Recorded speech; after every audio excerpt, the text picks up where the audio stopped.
There she is. All right. All right. Well, hello, welcome, good evening. We have 5 rabid wine lovers in the room. We have some of you at home. Oops, I got a little note from Zoom here. Got it.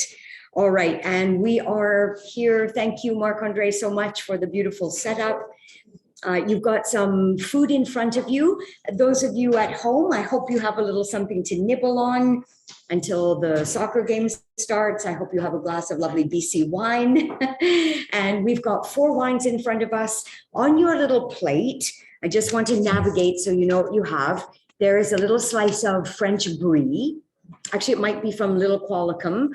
I think it's a local brie. There's some applewood smoked cheddar, which we're going to try that with Riesling and Chardonnay. A little bit of provolone, one of Italy's great cheeses that just always fits in. And then some duck salami, some calabrese, that's the hot one, and some bresaola, that will be the longer piece that's folded. Okay, so here we go, talking about a wine region that is near and dear, certainly to my heart, and I'm presuming that we all care about our local wine region. You have 4 wines in front of you, and I've got them obviously in the PowerPoint, and feel free to just start tasting and swirling. We can top you up if you get a little low in the back, but I've chosen things that are going to show us a range of vintages. We're going to go around to 4 different regions in the Okanagan Valley, and it's going to allow me to talk about a couple of things that are meaningful and relevant in the wine business now. So we have done 2 of these sessions. They are all on our TCC private YouTube channel. And if you ever have, 96 free hours and you're done with all your Netflix binging and all the Yellowstone and Succession, and you want to dive into wine and spirits, it's all there, lots of it, including BC Part 1 and 2. It's such a shame that the pandemic happened, but it happened when it did, because BC was on its ascendancy. So many people were talking about our province in the wine world. We'd been, discovered by a couple of important wine critics and writers. The last couple of years, we've had publications saying, this is the wine region that you've never heard about, that you must visit. There was critical mass building, and then the pandemic happened. So we have to write those stories again and get them out there to the world. What is of interest to everyone is that we are northerly, and in the face of climate change, this is even more meaningful. There is going to be a period of time when marginal wine regions, that is those that are on the very fringes of the northern and southern latitudes. And we have vineyards that are above 50 degrees north in BC now. In the southern hemisphere, the southernmost vineyards are just pushing 46 degrees north. But we're going to actually benefit from the effects of climate change before we reach the point of diminishing returns. Small victories.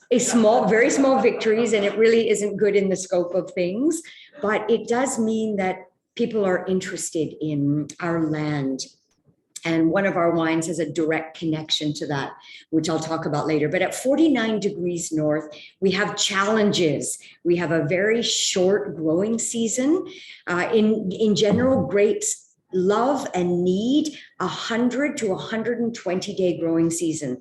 In many of our areas, mostly the Okanagan and the Similkameen, but also Vancouver Island and the northern regions, we have 90 days. And that means that we can't ripen all grapes, even though many of our grape growers think they can.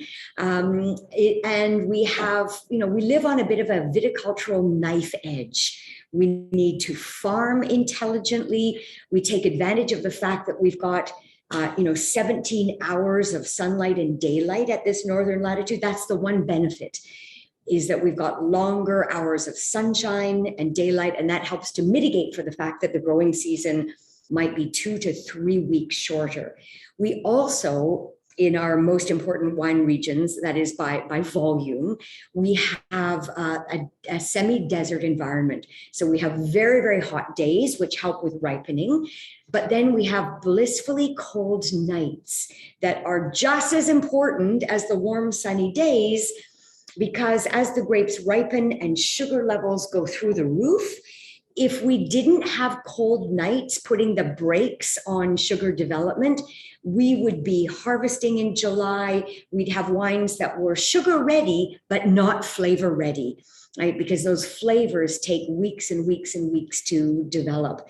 So the cold nights in conjunction with very warm, sunny, bright days and long days gives a kind of perfect formula for getting grapes, inevitably ripe enough with sugars high enough to convert to enough alcohol, because that's why we're here after all, and have tannins developed and flavors ripened and high natural acidity. That is our secret sauce. And this is a formula that many wine regions around the world can't do naturally. That is full fruit maturity with high natural acid and just enough ripeness so that the wines have enough alcohol, but they're not booze bombs.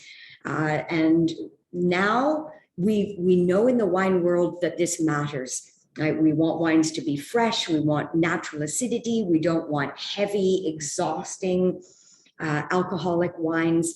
And very few regions can do that naturally. We can. That's our main strength in our wine regions. And that is part of why people are interested in us, in addition to the fact that they're just getting their hands on some great wines in Europe and California, 1 or 2 wines in Australia and New Zealand.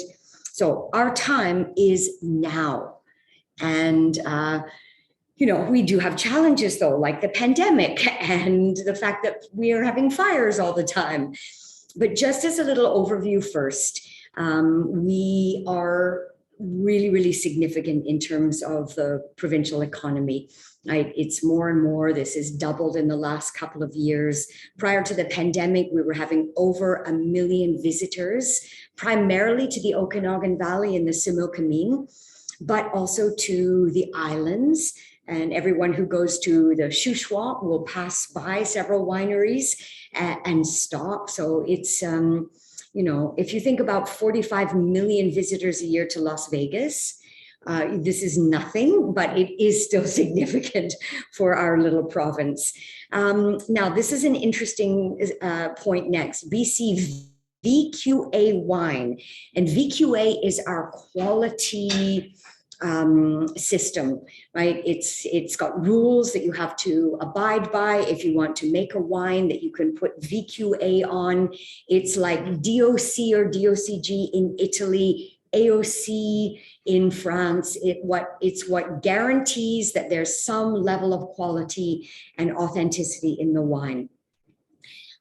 It's interesting to reflect on the fact that only 20% or so of our wine is approved by BCVQA. Part of that is because many, many wineries don't want to go to the bother of applying for it, taking their wines to a tasting panel, paying the fees, etc.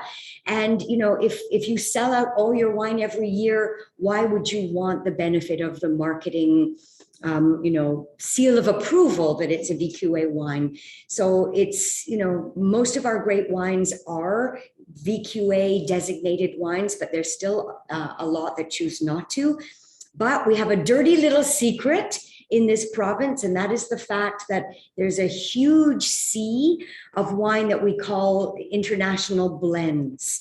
And that's where there's a small amount of BC wine, grape grown wine in it, and a lot of international wine from Chile and Argentina and Australia, etc. It's the stuff that sells for the least amount of money. We have all had it before. It does help the province take over, and we don't make a lot of wine. We have about 2 million cases of proper BC grown approved wine in this province, and about 4 to 6 million cases of the other wine. So we need it in the scope of things, but I think it makes it important when you're buying BC wine to look for the VQA label on it, or at least a winery that you know of. And that's all I'm going to say. It's been a big political issue about how the labeling should be, because until just the last 10 years, you could not tell what was the international blends and what was authentic BC wine. And then the industry, really, it was consumers that pushed the government to change labeling in the stores. And that labeling used to be very big, and it would say, Canadian blends, BC blends. And that now what I've noticed is that sign has got smaller and smaller and smaller now. So you have to go looking on the shelves of our BC liquor monopoly and really read to find what is got the other juice from overseas blended in with our BC wine. And there are rules around that as well. Anyway, I digress. Let's get on. But a lot of people don't know this, and it does matter. Now, almost 300 wine grape wineries. So, yes. But if it says VQA, then it is. It's 100% BC grown grapes every single time. And if it's a winery that you really respect and you know the name of, it's also going to be a BC grown grape as well. If you've, brands like Copper Moon, for example, right? That is one, I believe, that has other stuff blended in. And it's a big, big seller because we pay a lot of money for our BC wines here because we're taxed so heavily, and that makes people look for wines that are affordable. And those affordable wines from British Columbia are often the ones that have other things blended in. We pay a lot of money for land. We pay people well in BC. We have some of the highest production costs and bottle costs. And all of that makes for a higher price for a BC VQA wine. The average price of a bottle of wine in a 750 bottle in BC is about $15. The average price for a bottle of BC VQA wine is $20. So that's the big difference. We pay people well, and our land costs are some of the highest in the world now. So when you are buying BC wine and you think, oh my goodness, that's expensive, think about those elements, right? Everything costs a little bit more here. We're actually over 300 wineries if we take into account our fruit wineries. And that is stunning. If you think that we only have 5,000 hectares of grapes and 300 wineries, here's a corollary. Champagne. We all know this region in France, Champagne. It's time to buy some. Valentine's Day is coming, right, Owen? They have 34,000 hectares of grapes and 300 wineries as well. So what that means is ours are very small. We have lots of them. Every time I look at the list, I see 5 new wineries that I've never heard of. We're growing very quickly. In 1990, we had under 20 wineries. 1990, how many decades ago was that? 3. 20 wineries, now we're at 300. There's been colossal growth in the province. We're also getting better at our regions. We've got 9 official wine regions, not just the Okanagan Valley, not just the interior. And we also have sub-regions, and that is important because it is the sign of a maturing wine region. We have over 80 grapes, and that is a problem. It's good because we have a lot of choice, but not all of those 80 different grape varieties make wonderful wines that we want to send to market and really show what we can do. We used to make much more white than red, and now we're nicely at par. So the wine regions do matter. If you can see this map, these are the 9 major ones. So obviously the Okanagan Valley and the Similkameen and the Fraser Valley, but we are now carving out exciting emerging wine regions like the Kootenays, like the Shuswap, like the Thompson, just steaming hot Lillooet, where Fort Barons is. And we used to lump Vancouver Island and the Gulf Islands all together. Now they're separate wine regions. And there's going to be more carving up, especially of that big, big region that you see, the Kootenays. We don't have a lot of wineries in this region yet, but climate change is making things better all around, and we will see some subdivisions. So if you look at the little chart, you can see that, you know, in terms of critical mass, it's still all about the Okanagan Valley. But that used to be over 90% of all of our grape production. That number's come down just in the last 5 years as we grow grapes more and more in other regions. The Similkameen is the next important region, and that's where all the excitement is now. We've got a wine from the Similkameen. This is where the geologists are coming to look.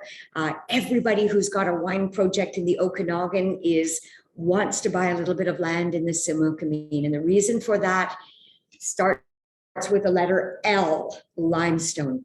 That's where we have lots of grape-loving limestone. If you look at our emerging regions, we've got, you know, up less than 1% of the land contributes to our provincial whole, and that will change as well.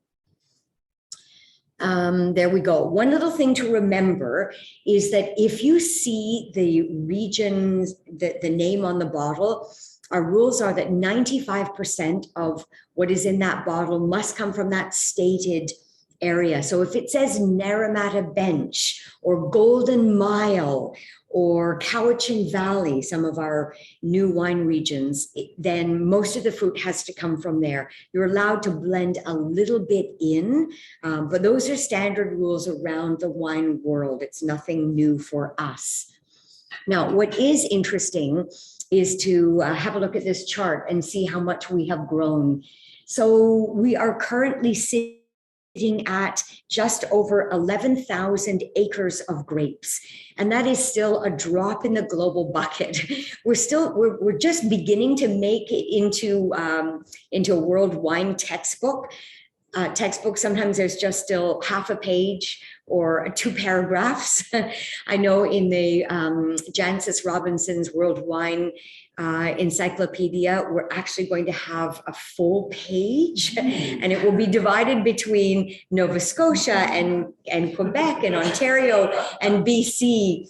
And I know all of the experts that have been contracted to write about that. So that is very exciting. We're not just one tiny little subheading. And you can see how our vineyard acreage has grown from the 1990s to 2019 when we just did another grape census. It's still very small, right? If we have got 12,000 acres, which equates to just over 5,000 hectares, you know, Champagne is many times our size. So is California, so is Chile, so is Bordeaux.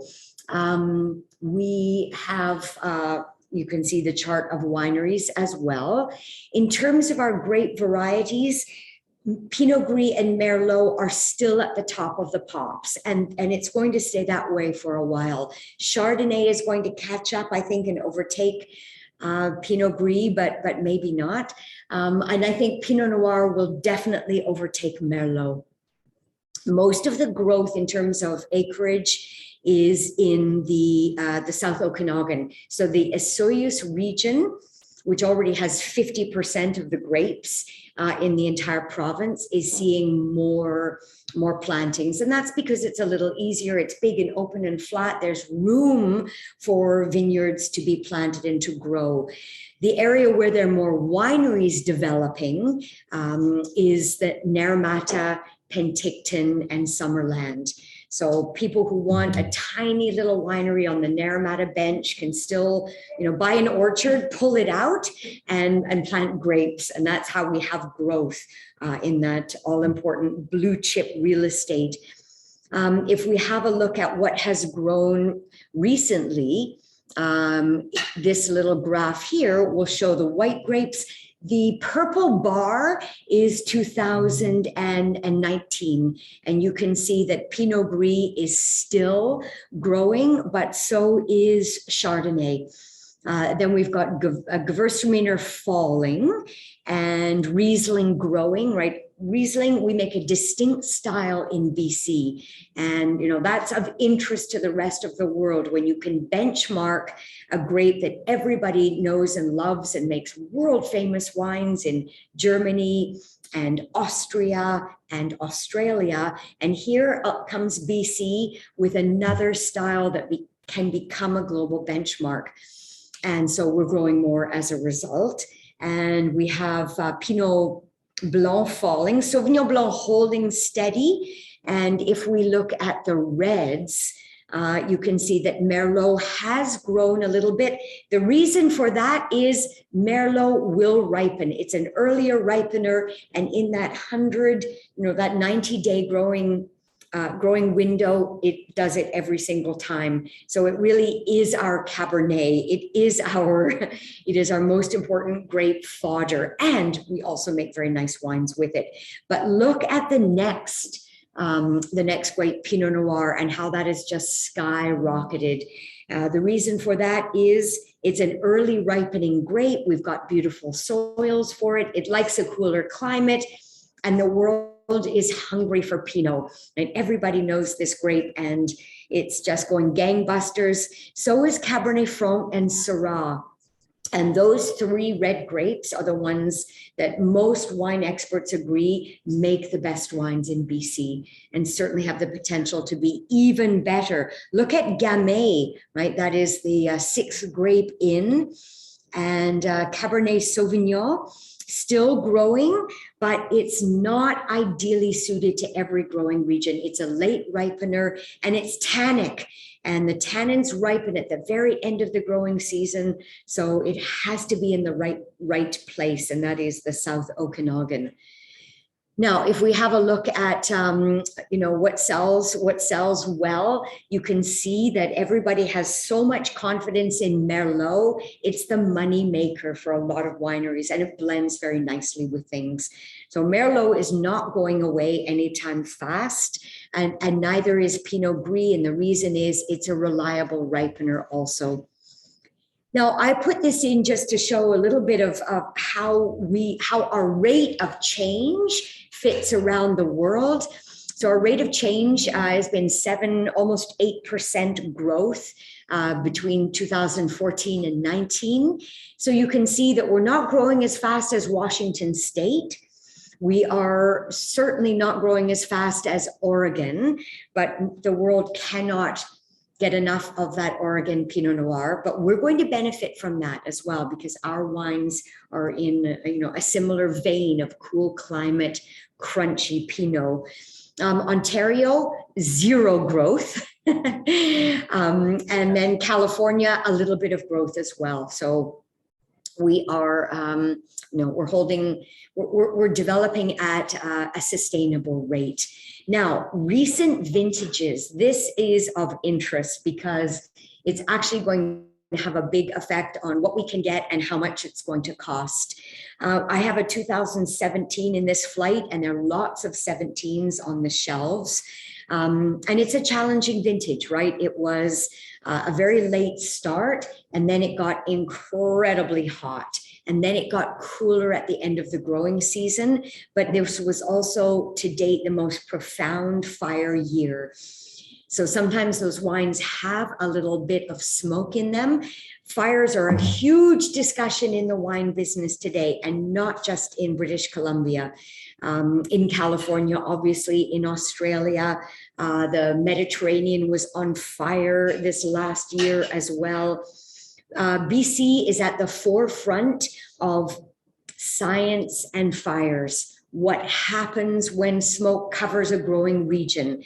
How do you deal with smoke taint? What kinds of yeasts are being engineered to help when the wine is fermenting to mitigate for smoke taint? So we're working with regions like Australia and California, and our yeast scientists at UBC and then the branches in the Okanagan are working to see what can be done once the grapes are harvested. There's not a lot that you can do when smoke taint is is covering the grapes themselves, or when smoke sits over the vineyard area from June until harvest time.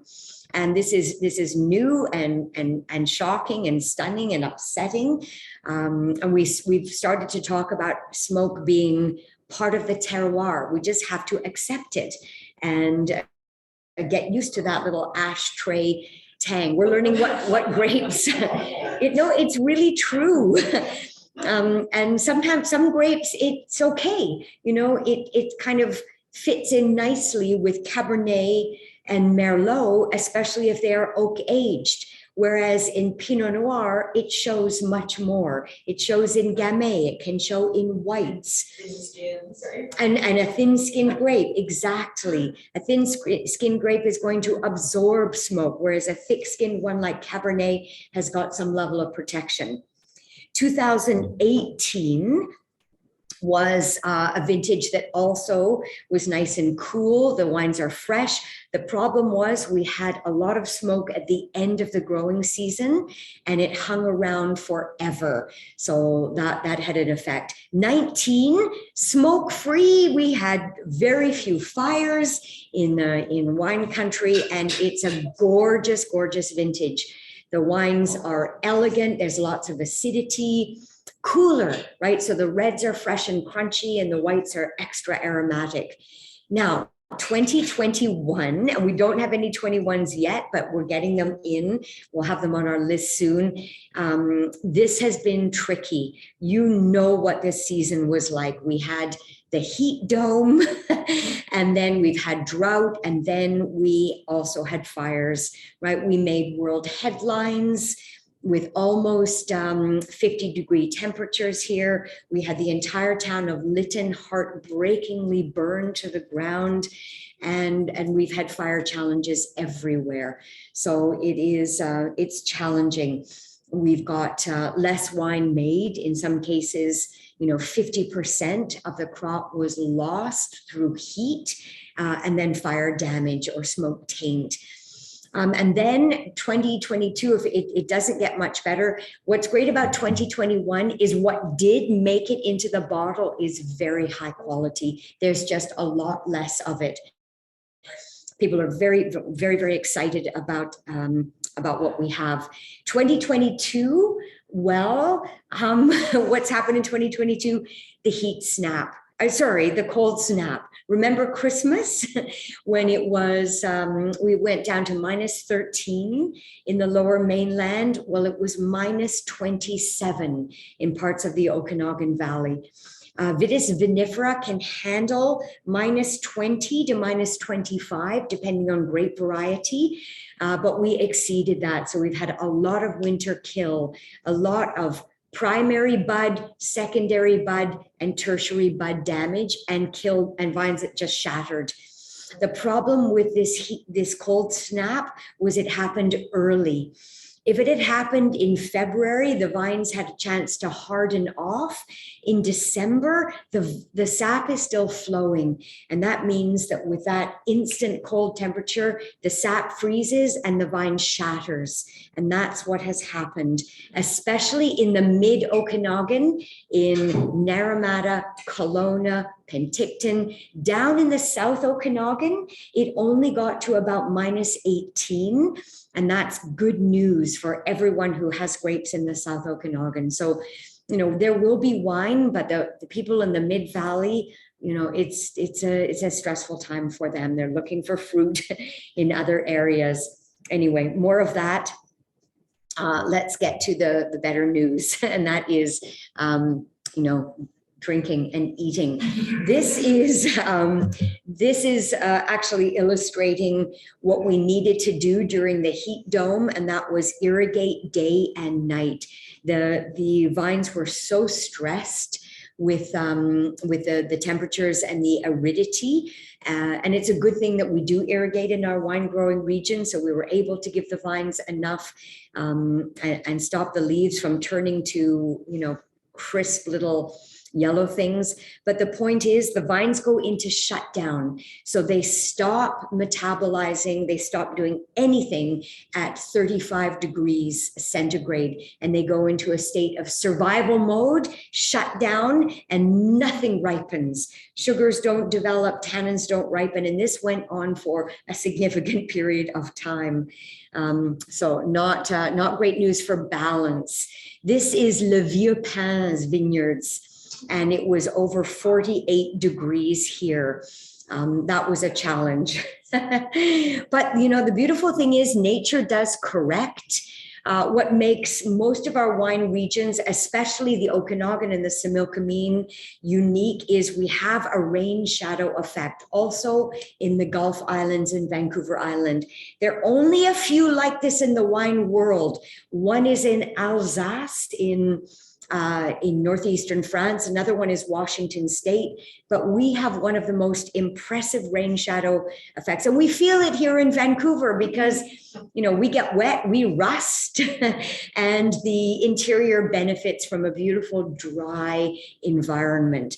Dry, so we have to irrigate, but we benefit from that cold night, warm day, arid, and cold winter. So let's dive into the wines. Ooh, I know, I'm dying for a drink after that long introduction. So here we go. Go Team Canada.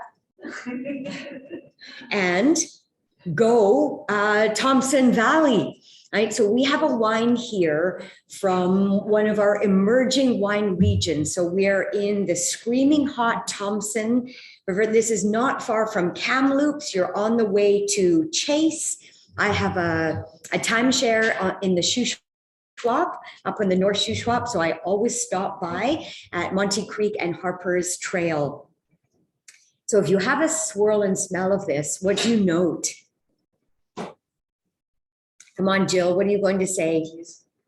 Well, when I first smelled it, early on, I smelled a little petrol-y, but it's gone away a bit now that it's warmed up. Yeah, so Jill, who has been through level 2, is commenting that this wine smells of petrol, right? It has a diesel, gasoline, petrol smell, which is absolutely the case. And that's just part of Riesling's DNA, right? It has terpenes in the grape skin, and that means that it can get into the wine and give it this aroma. It's polarizing. Not everybody loves wine that smells and tastes like gasoline, but it's its nature, right? It's its DNA, and it's meant to be there. What we know about methylnaphthalene is that it tends to be enhanced when there's a lot of sun exposure to the grapes. So in BC, we tend to have a lot of petrol character in our Rieslings. If you think about having Tantalus or this one, Martin's Lane doesn't have much, which is interesting. It's a different viticulture, but this is in a very, very hot part of BC, right near Kamloops. So I love that Riesling, that diesel nose, but then you can smell white flowers, and it's limier than heck, and green apple. Let's have a little gargle.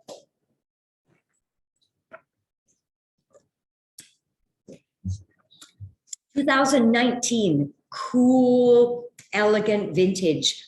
This has so much acidity. It's taking the enamel off your teeth. It's full of green apple. It's really electrifying.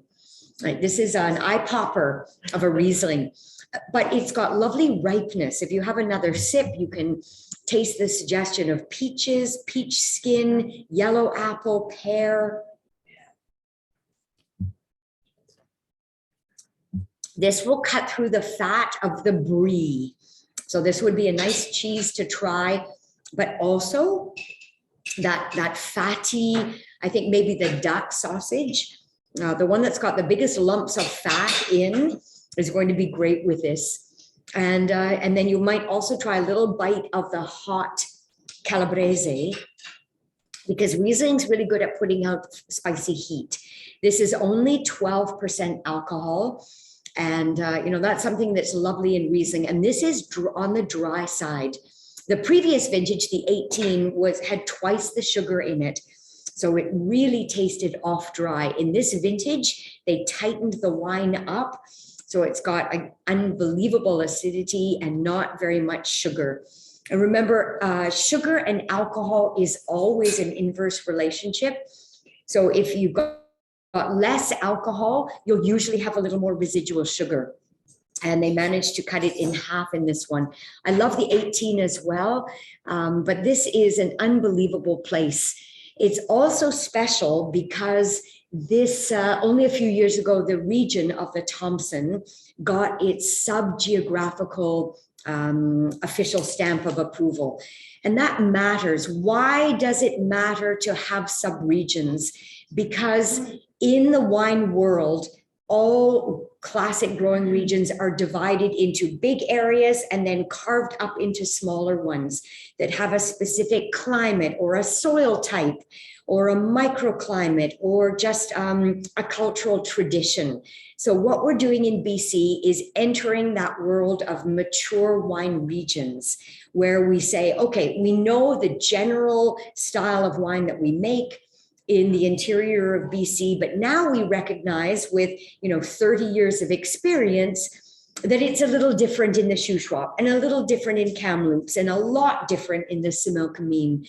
So slowly we start to put together weather information and soil mapping and what succeeds and what fails. And then we draw a map around the region, give it a name, give it some legal protection, and now we can call it a geographical indication. And we are going to have more and more and more of these. There are about 5 waiting approval now. So we've got 5 sub-regions, and there's going to be a whole raft of them coming. They're a little tricky because everybody who farms in that area has to agree that yes, these are the grapes that we're going to grow because they do very well here. You can't have an ego. You have to think of the greater good and say, well, I like my Cabernet Sauvignon here, but it doesn't do well for everyone. So you have to say, okay, I'm going to pull it out. I'll plant something else. So there has to be the big picture thought about what is good for the region, what is going to help, validate this sub-region. Well, we know that Riesling does very, very well here. And Harper's Trail were the first to plant it. And they were really the people behind the GI and the belief in this area. And the secret to this is the limestone, right? And the reason that we know that there's limestone here is that it's an essential part of cement. And if you go to either Kamloops or you're driving onto Chase or the Shuswap, you pass the Lafarge cement plant, which is it's being discussed about closing it. And I don't think it's fully closed yet, but wherever there is a cement plant, there's limestone, because that's why there's a cement plant. You need, cement is about 15% of concrete. So it's an essential part in concrete, and think of all the things that we build concrete. You probably, Jeff, know a bit about cement and concrete. So if there's limestone there, it's good for cement and concrete, and it's also good for vines. So they're actually sitting on some fabulous terroir for Riesling and Chardonnay and Pinot Noir. And maybe this will vanish and we'll have more vineyards like the ones at Harper's Trail. By the way, I believe it's still for sale. So if you have $7 million burning a hole in your bank account and you want to get into the wine business, this is handle the stress. And you can handle the stress, Jill, absolutely. But you can make wine like this and drink it every day and uplift yourself. But it's an amazing place because it's hot and dry and the winters are very cold. And we need to plant the right grapes that can withstand winter. And Riesling is one of those. Right? It makes wonderful wines at 52 degrees north in Germany, and it can handle a cold winter. So can Pinot, so can Chardonnay. So you're limited a little bit in this region, but this is an exciting wine. If you If you notice, the label had a big sticker on it with a platinum winner. I'm one of the judges at Canada's most important wine competition. And every year, this single block, the Silvermane block Riesling, stands out across the country as something very, very special. So there are, they're the family owners who want to just relax a little bit now that they have the Colettes, now that they have established the GI and their winery. They grow a bunch of different things there. Everything is broken up into blocks, and just stop by. They're lovely people. You have a chance to taste other grapes and wines, and you can sit here and just listen to music. It's so fun to go to a small family winery. They don't make much wine, but they care enormously about what they do. And small is the theme in BC. Right? We have our Mission Hills, we have our Cedar Creeks and Road 13s and Tinhorn Creeks. We've got big wineries. We've got medium-sized ones, but we have many, many more wineries that just make 5,000 cases of wine or even less. And they're the ones that often need our love and support. They're not so well known. They don't fly off the shelves.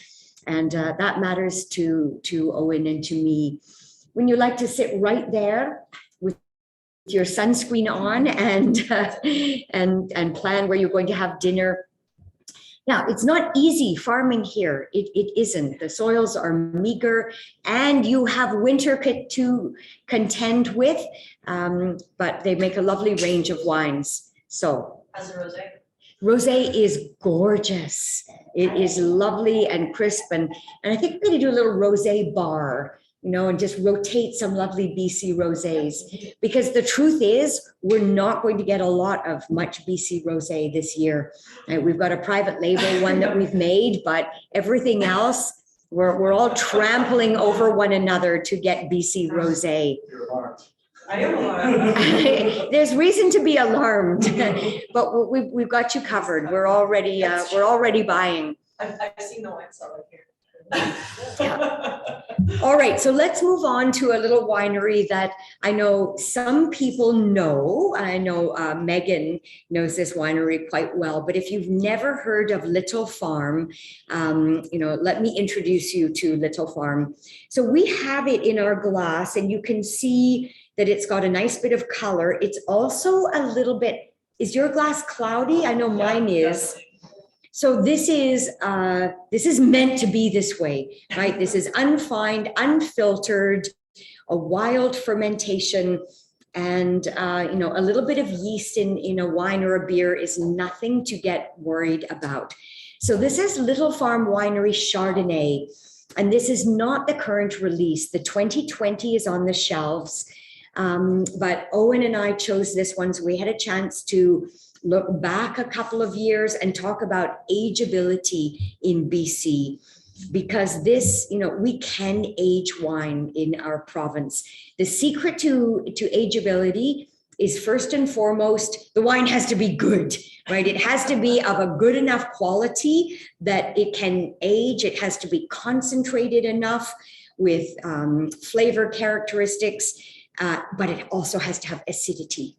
And we've got a lot of acid that allows our wines to age. I've got wine in my cellar that is 20 years old from BC, and I open bottles every once in a while, and we're always shocked at how fresh they are. So let's just swirl and smell this, because you get a little bit of a tangy apple cider, a wildness to this. Oh, that's what I was going to say. It's wild. It is. It's kind of, but I love a oaky like Chardonnay like this, so Yeah. delicious. But It yeah, is neutral oak, so it's neutral, yeah. not new oak at all, but it's got the no, leaves. it's got the Oh, leaves, yeah, it's that's what I meant to toasty. say, yeah. Yeah, we've got wine experts in this room here for all of those of you at home, and they're picking up on the toastiness that comes from lees aging, because the oak is neutral here. But boy, is it ever tangy and fresh and complex. And that cider smell is, this is made like a natural wine with very low intervention. If you taste it, it's just going to make your eyes pop again.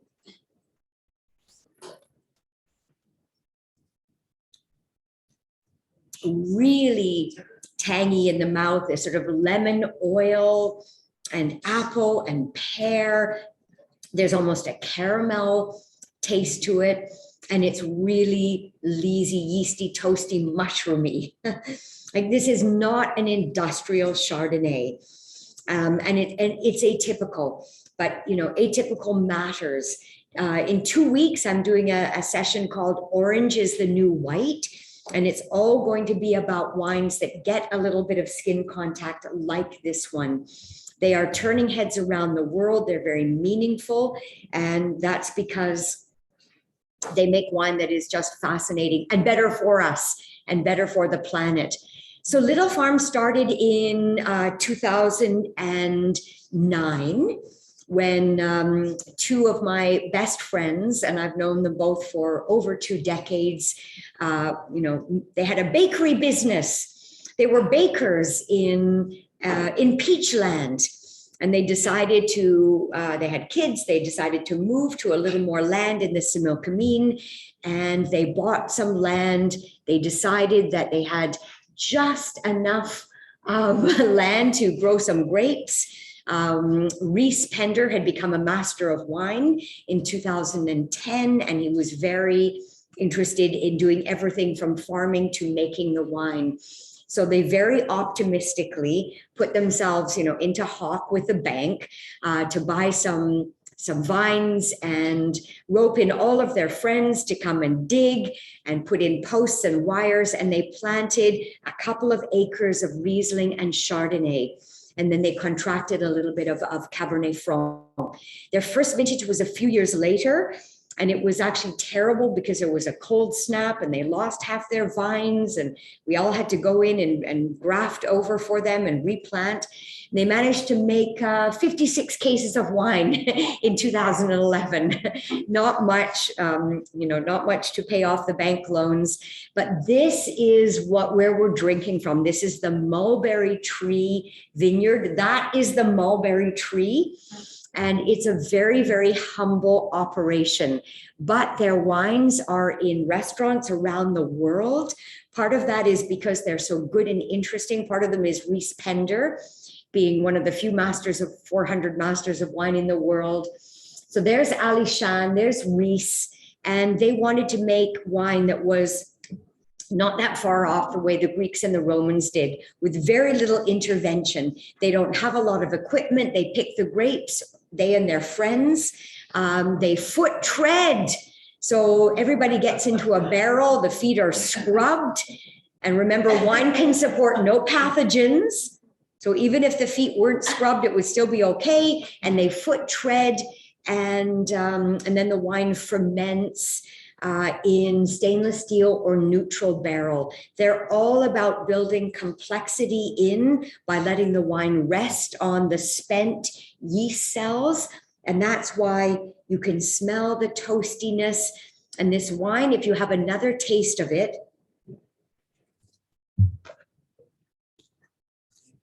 as soon as you swallow it, or spit in my case, you taste this magnificent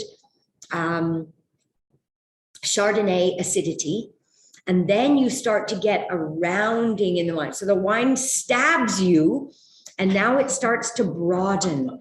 And that is the effect of the lees, giving this lovely, more horizontal development. And that's the beauty of lees. They add complexity in a very, very special way. Now, the acid the volume is turned up on the acid by the limestone.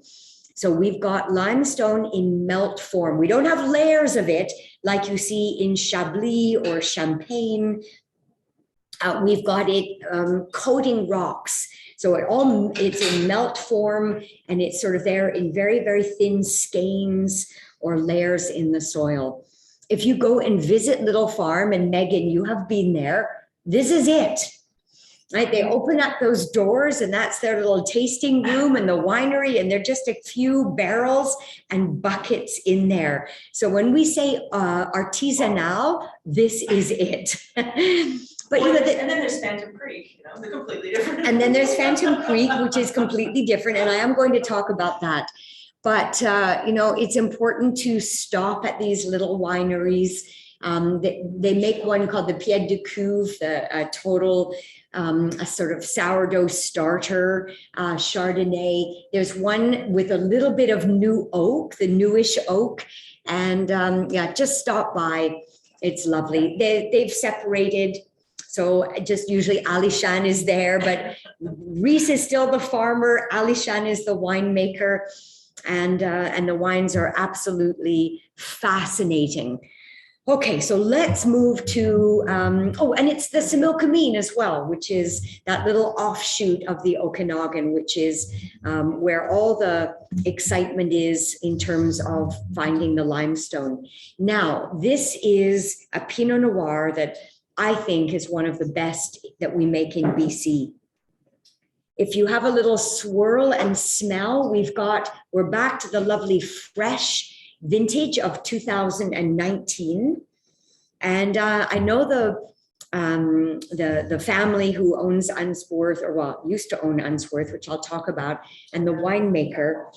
And this is so lovely. If you love Pinot, you can smell the red fruit, the raspberry and cherry.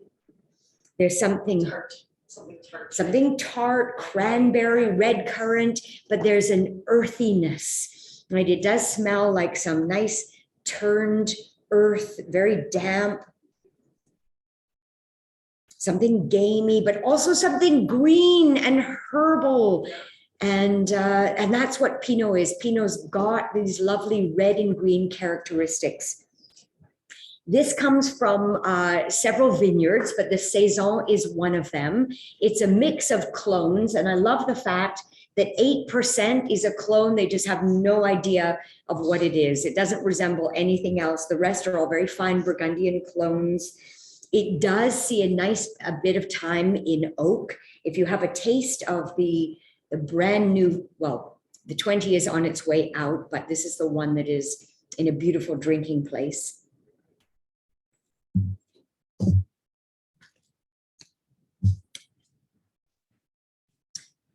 Taste that acid? Yeah. This is northern maritime cool climate Pinot from an extra cool vintage. But this is lovely. It's like cut glass in the mouth. But then comes this beautiful red berried fruit, a little tiny bit of dried herbs. This is a food wine. I would want this with some duck pate. Actually, maybe try it with the duck sausage. And I think it has enough character for the provolone. And maybe even try it with the smoked cheddar. Actually, I think the smoked cheddar would be fantastic with Reese's Chardonnay, the second wine, just because that tangy, cidery character is going to take on that smoke very nicely. So this is the Turek family making wine in the Cowichan Valley.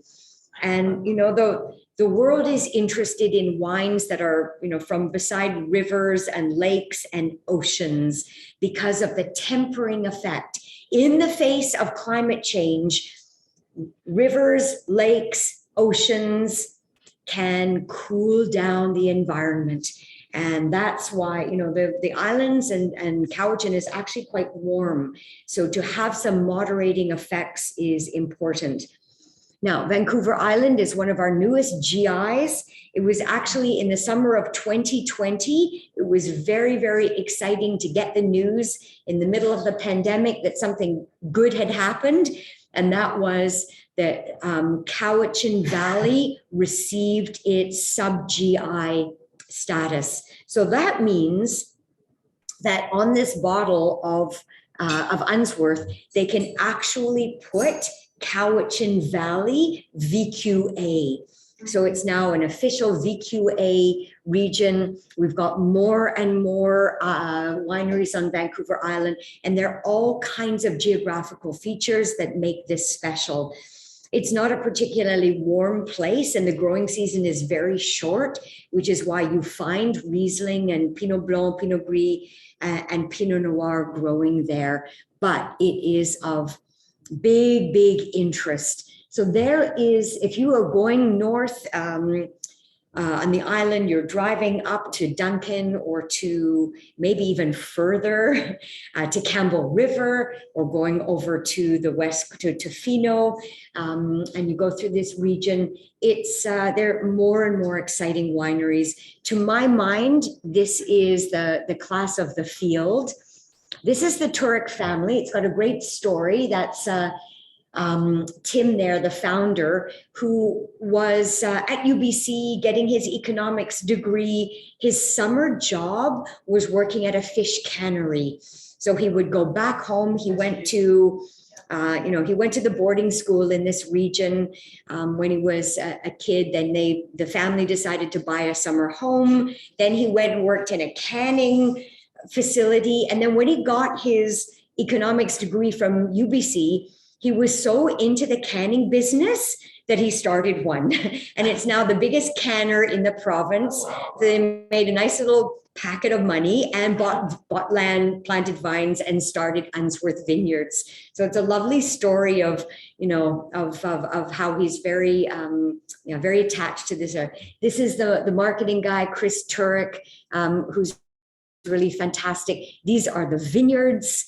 So warm and sunny, but refreshed by the Salish Sea. Now, not only is the wine so good that it's captured critics' attention and Owen and my attention that we want to have it on our wine list, but it also made headlines around the world when a very, very famous American wine company bought Unsworth Vineyards. So this is, ever heard of Kendall Jackson?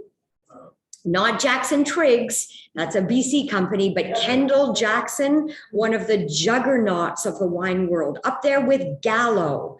And this was Jess Jackson and his wife, Barbara Banke.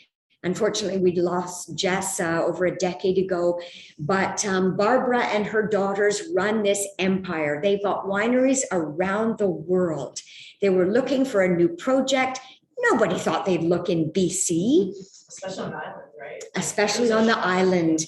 And, when the headlines were made, it was just a shocker, but it was interesting. They wanted to have a little bit of land in a cooler place.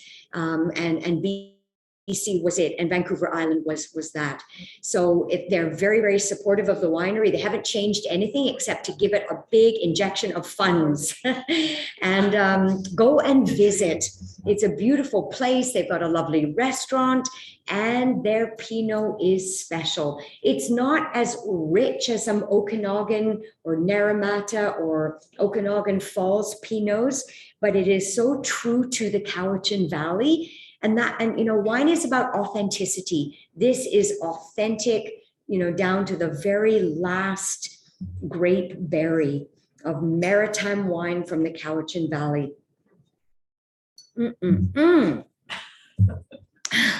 I love it. Where's the duck breast? Where's the baguette? Where's the picnic happening? Okay, I know we're down to the short strokes, but here is our last wine before I talk about a couple of new things that we're getting onto the list. Now, I know when I ask a lot of people if they've ever heard of Daydreamer Winery, the answer is no. How about the five of you? No. No. You at home? Yeah. Maybe no also. Yeah. And this is one of the great little wineries that you've never heard of, Daydreamer. So Marcus Ansems is an Australian transplanted from a little area called Geelong down in Victoria. And I met him years ago. We were both in the Master of Wine program together. And he bought a little land on the Naramata Bench, right down on the northern end of it, right beside Nickel, up the hill from Nickel. And he started to make wine. And I will never forget tasting his first vintage. I was at a big wine festival. I was tasting with Anthony Gismondi. We rolled up to the table, we tasted wine, we looked at each other, we tasted again, we looked at each other, and we said, holy cow, how good is this? Anyway, that was my first taste of Daydreamer. This is Syrah. And if you swirl it and smell it, you can smell, well, what do you smell?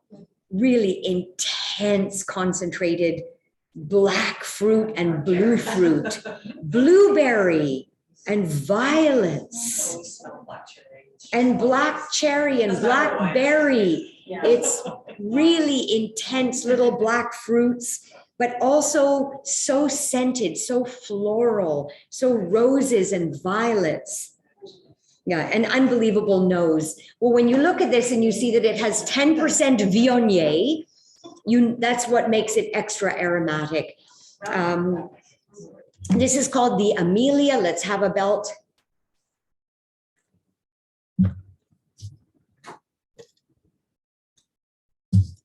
Natural acidity and lots of it. You have to be an acid head to really, really love BC wines, because this is special. This is what the world is chasing, and we do without a problem. Sometimes it's too much of a problem, and we have to temper it, but it's meant to be this way.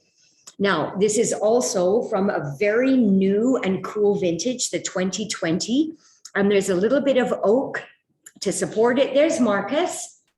This is named for his daughter, Amelia. And the kids are now a little bit older. They're roped into making the wine. And if you go and visit Marcus, not only does he have a Hall of Fame beard, but it's also a very, very small operation. There's a tiny little hut as well.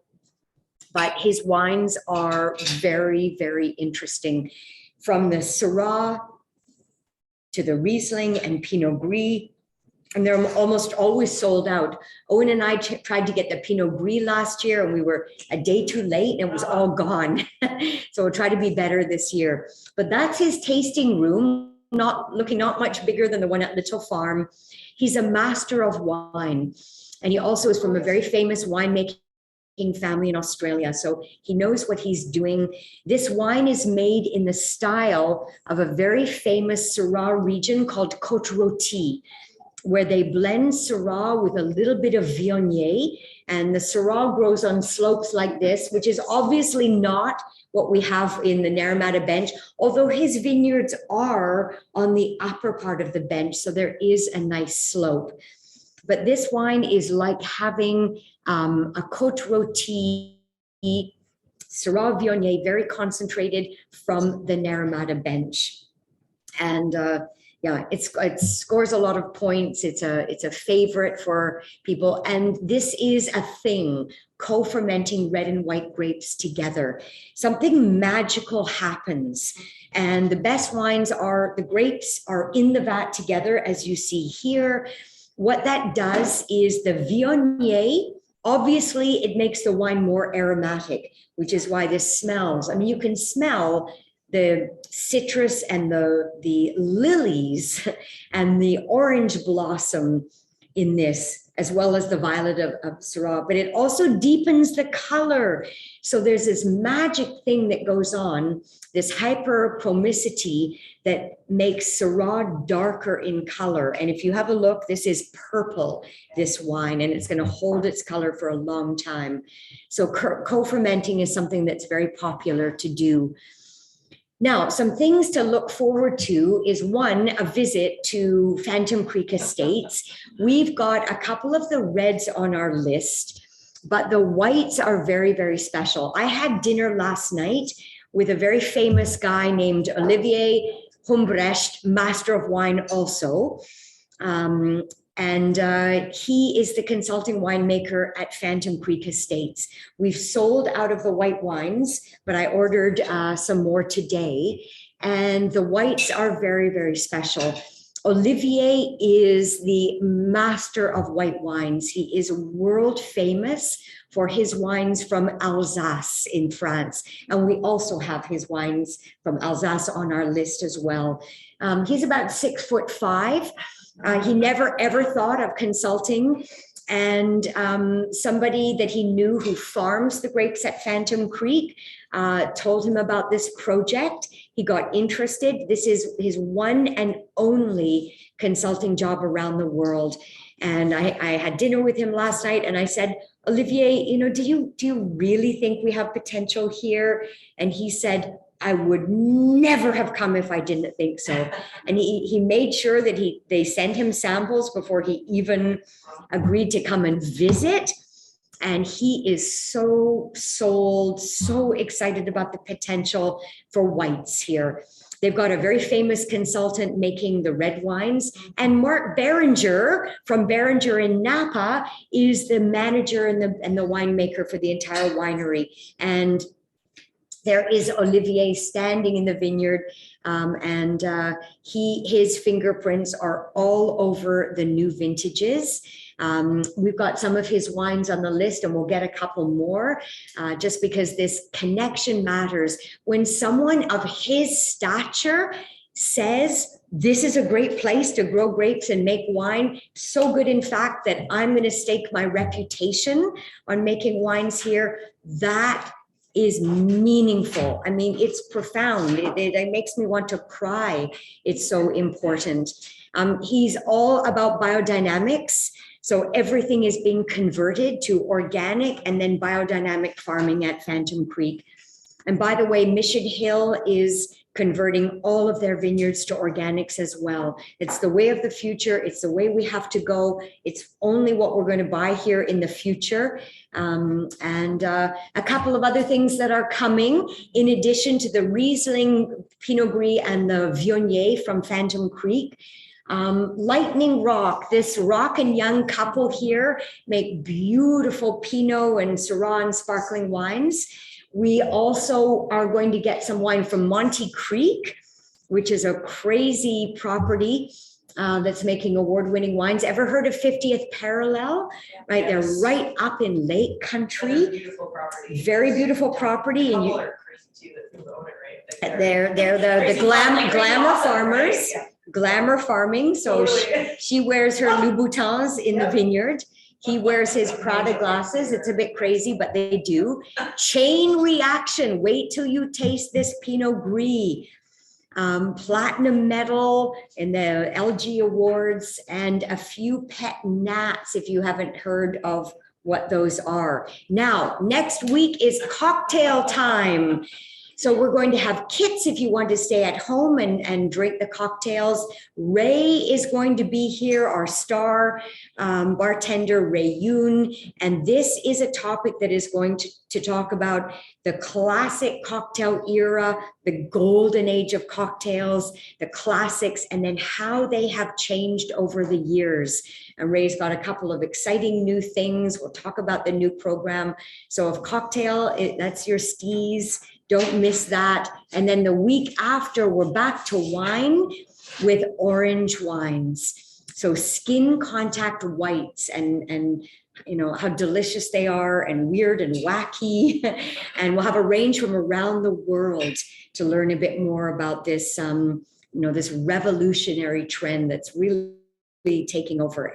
Everybody has an orange list on their wine on their list. Thank you so much to everyone at home for joining us.